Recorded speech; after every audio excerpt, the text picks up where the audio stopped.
korvaavilla treeneillä sai pidettyä sitä kuntoa ylle. Ei tää kyllä mikään henkisesti helpoin kevät on ollut. Tärkeintä tässä kohti olisi saada kuitenkin tehtyä niitä tuloksia. Vauhti on vaan hukassa.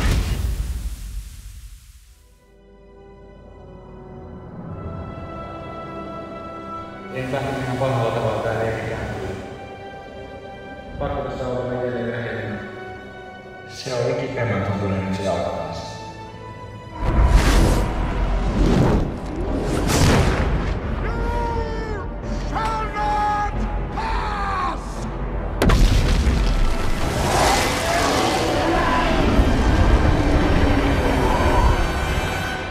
Viimeinen testi, jos mä tehdään 100 rullauksia.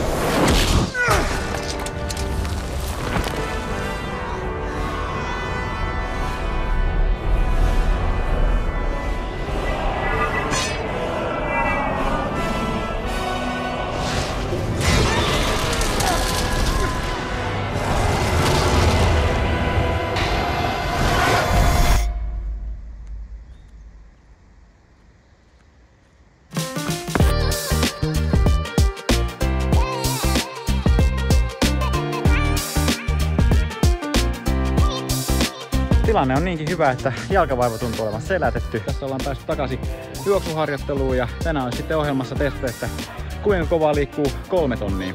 Tervetuloa vlogiin.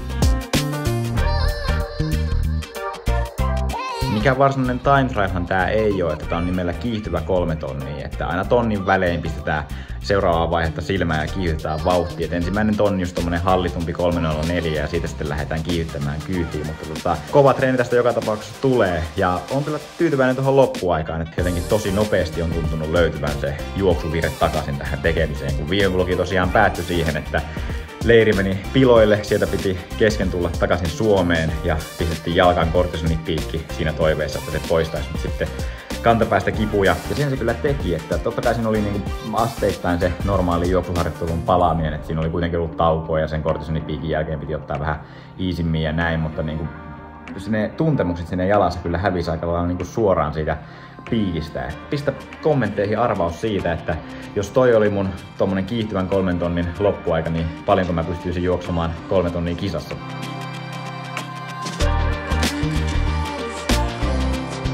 Se on nyt kaikki keinot käyttöön, että siinä vaiheessa kun valmistaudutaan olympiakesään, niin pitää totta kai tulla tekemään myös treenit Olympiastadionille.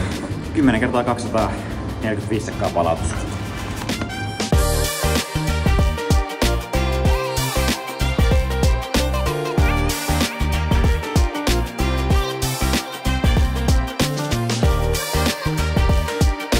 Tää oli nyt ensimmäinen tämmönen kovempi ratatreeni, tai siis niinku vauheiltaan kovempi, että juosti jo niinku niitä kilpailuvauhteja. Askel on semmonen vahvan tuntunen, mikä noissa tosiaan aiemmissa treeneissä on löytynyt, mutta vauhti on vaan hukassa. No ehkä kieltämättä siis liikaa otin niinku tavoitteeksi silleen, että pitää juosta juuri näitä tiettyjä aikoja, että olisi pitänyt vähän koittaa maltta ja mennä niinku enemmän sen fiiliksen kautta. Et nyt mä niinku pikkusen liian kireellä pidin ruuviin siinä, että koitin niinku väkisin pitää sen vauhin siinä kovana. Mennään eteenpäin.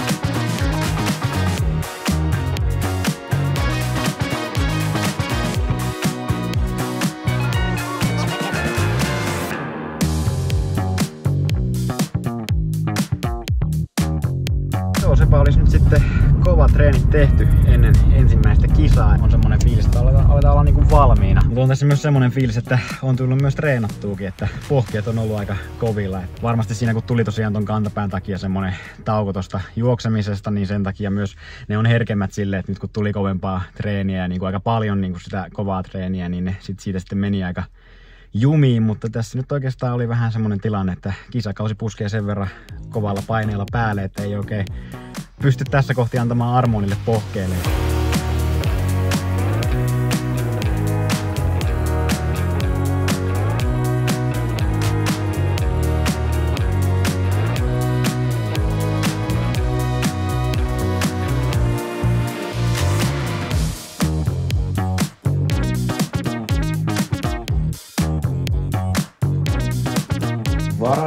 kisamatkan lentoja ja tänä vuonna tosiaan noin EM-kisat on heti alkukesästä kesäkuun alussa ja sen takia olisikin ollut hyvä päästä aloittamaan tää kisakausi niin selkeästi aiemmin kuin mitä mä nyt siinä aloitan, että sen takia toi mun jalkavaiva tuli aika vaikeeseen paikkaan. Tästä vaan tulee melkoinen rumpa tästä mun kisareissusta, että eka mä lennän Malmööseen, siellä on BM-kisat 800 metriä, sieltä mä lennän Bergeniin suoraan, missä on sitten 1500 metriä, ja Bergenistä lennän suoraan Osloon, missä on Jesheimissa 1500 metriä. Et eihän toi nyt mikään ihan täysin optimaalinen ole, kun noi kisat tulee silleen niin tiukassa tahdissa, että ihan vaan niinku päivä tai pari niinku kisojen väleissä, että tosi vaikea voi olla palautua siinä väleissä, mutta tärkeintä tästä kohti olisi saada kuitenkin tehtyä jo tuloksia, ja nyt sitten vaan toivotaan, että tulokset myös olisi semmosia, jotka sitten oikeuttaa sinne EM-kisoihin pääsemiseen.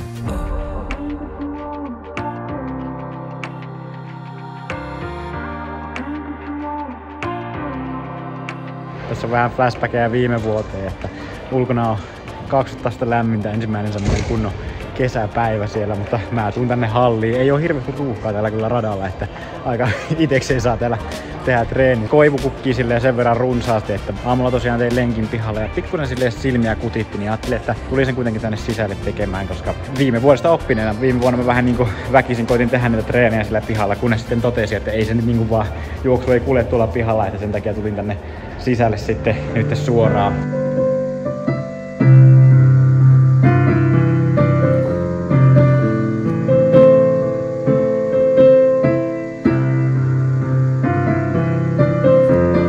Kyllä tosi iloinen siitä, miten lopulta vähällä mä selvisin ton jalkavaivan kanssa. Että totta kai se oli iso harmi, kun meni toi Amerikan leiri piloille, mutta sieltä kun mä palasin, niin saatiin se jalka tosi nopeasti sitten kuntoon, että pystyi niin kuin täysin oireettomasti eka keskittymään siihen juoksuun palaamiseen ja sitten keskittymään siihen kesään valmistautumiseen. Et just silleen, että ei tarvinnut niin kuin yhtään miettiä sitä, että onko se jalka nyt kunnossa, vaan pystyi niin kuin keskittymään pelkästään siihen, että onko mies kunnossa. Ja sitten siltä osin, että onko mies kunnossa, niin voisi sanoa, että jopa yllättävän hyvin on kulkenut noi kovat treenit, mitä tässä on nyt saanut tehtyä. Että yllättävän vähän niissä on näkynyt toi jalkavaiva aiheuttama tauko juoksemisesta. Että varmaan siinä just sitten noilla korvaavilla treeneillä sai pidettyä sitä kuntoa yllä ja näin. Että totta kai siinä niin kuin alussa oli vähän se pikkusen se tuntuma siinä hukassa ja ei noissa niin kuin sanoin tuossa niin kuin Olympiastadionin treenissäkään, niin siinä ei ollut sitä ihan parasta tuntumaa niin kuin nimenomaan siinä vauhissa, mutta yleisesti ottaen semmoinen niin kuin kunto tuntuu hyvältä, että niin kuin jaksaa tehdä noi treenit hyvin ja ei, niin kuin siinä ei ole mitään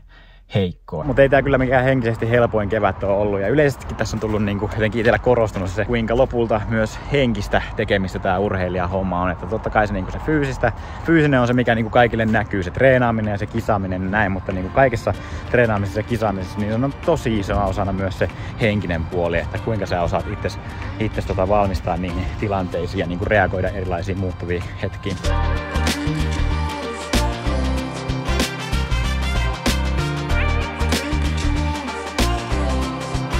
Käytiin sillä, että kävin hakemaan Painotalo S tämmöiset silitettävät logomerkit, että saadaan yhteistyökumppaneiden logot sitten kiinni paitaa vielä ennen reissua. Ja tosiaan just ennen reissua nää ehtiikin, että nää tuli tilattua aika semmoisella nopealla aikataululla, mutta mahtavaa, että se onnistui tälleen, että nyt päästään sitten kisareissulle silleen, että on sitten myös kanssa logot paidassa. Seuraava hoidettava asia on sitten, että mä käyn hipposalilla kysymässä, että saisiko sieltä kaarteen ylös. Se on nyt pari päivää ollut siellä alhaalla, että kun haluaisin tosiaan tehdä avaustreenin sisällä, kun noi koivun siitepölyarvot on tällä hetkellä aika korkeat, että se olisi parempi tehdä sisällä, niin toivottavasti se nyt saisi sen kaarteen sitä nousemaan.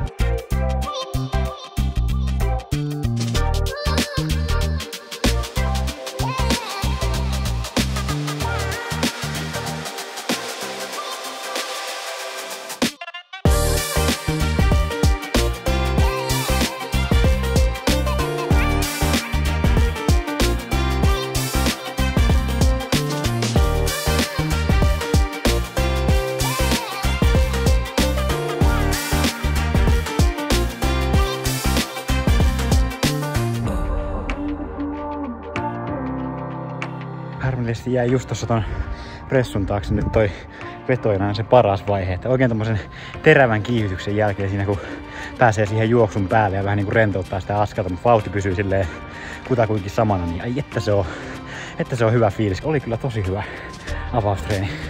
Että kyllä nyt niinku, jos tässä nyt aiemmissa treeneissä on vähän toi vauhti ollut silleen niinku hakuisessa, niin nyt jotenkin tuntuu, että oli semmonen tosi jotenkin vakuuttava oloinen toi oma askel.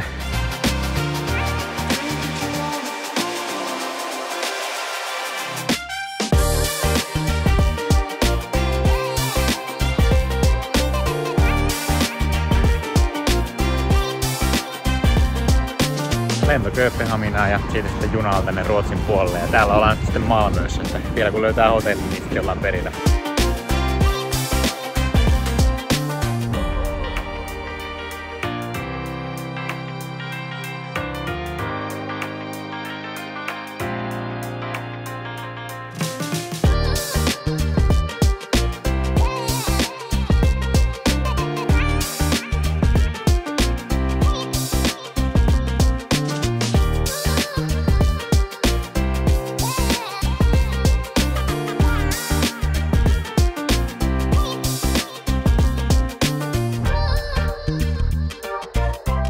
Sitten se olisi kisapäivä ja 800 metriä tänään. Just mietittiin sitä, että juoksaisi tällä PM-kisoissa 1500 vai 8, niin päädyttiin sitten tähän 8, että tuntuu, että se on niinku ehkä ekana kisana parempi. Että tää 8 on vähän semmonen niinku avauskisa, että tällä pääsee semmoiseen hyvään kisatuntumaan takaisin ja sitten tonni vitoset tulee sitten siihen perään, missä pystyy sitten toivon mukaan tekemään hyvää tulosta. Todennäköisesti joudun tekemään silleen, että meillä on jännis kuitenkin ainakin 400 metriä asti, että ottaa sitä suoraan vaan vauhdinpitäjän selän ja sitten koittaa itse vetää omalla vedolla sen seuraavan kierroksen sitten vähän niin kuin viime vuonnakin kanssa, että omalla vedolla koittaa saada mahdollisimman hyvän tuloksen sitten. Nyt siellä on tuuli tyyntynyt, tässä oli pari päivää tosi tuulista, niin nyt sitten se voi auttaa siinä, että pystyisi omallakin vedolla tekemään hyvän ajan, että lähdetään katsomaan, millaista on tarjolla tänään.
Se avaustreeni, minkä tein, niin oli jotenkin niin lupaava, että se nosti niin kuin omiakin odotuksia siihen, että pystyisi jo tuossa heti ekassa kisassa tekemään tosi hyvää tulosta. Ja sen takia olikin just kisan jälkeen sitten niin kuin aika pettynyt kyllä tohon, että just alle 1.49 ja sitten vielä nuori Tanskan kaveri sitten sai napattua voitonkin siitä. Mutta sitten loppujen lopuksi, varsinkin tuossa kun coachin kanssa puhuttiin, niin toi kuitenkin tähän tilanteeseen nähden, niin toi on ihan onnistunut kauden avaus, koska lähtökohtaisesti miltä noi treenit on tuntunut ja mitä treenejä mä oon pystynyt tekemään, niin olisi ollut sinänsä vähän ihmekin, jos mä olisin pystynyt heti 8 nimenomaan olemaan tosi hyvässä iskussa heti ekassa startissa, koska niin kuin just vaikka nopeustreenit on jäänyt nyt niin vähälle, että siinä tuli just ton loukkaantumisen takia tuli pitkä tauko, niin kuin, että ei tullut yhtään nopeustreeniä tehty. Et korvaavilla pystyi tekemään muita, mutta nopeustreenejä ei ollenkaan, niin sen takia sen huomasi vähän noissa treeneissä muutenkin, mitä teki juosten, että semmoiset kovat vauhdit ei tullut ihan niin helposti. Et nyt on se avauskisa sitten tehty ja kiva päästä nyt sitten kisaamaan, vaikka oli vähän keväällä haasteita. Ja paljon kiitoksia Super Thanksin lähettäneille. Paina tykkäys, tilaa kanava ja kisareissu jatkuu seuraavassa vlogissa. Pari kuittaa.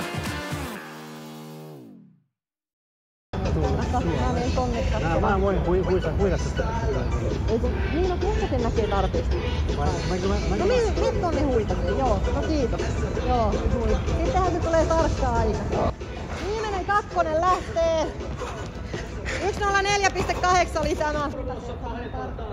Laitto hommia yleensä taas. Boha Gamesissin freestyle käynnistelee.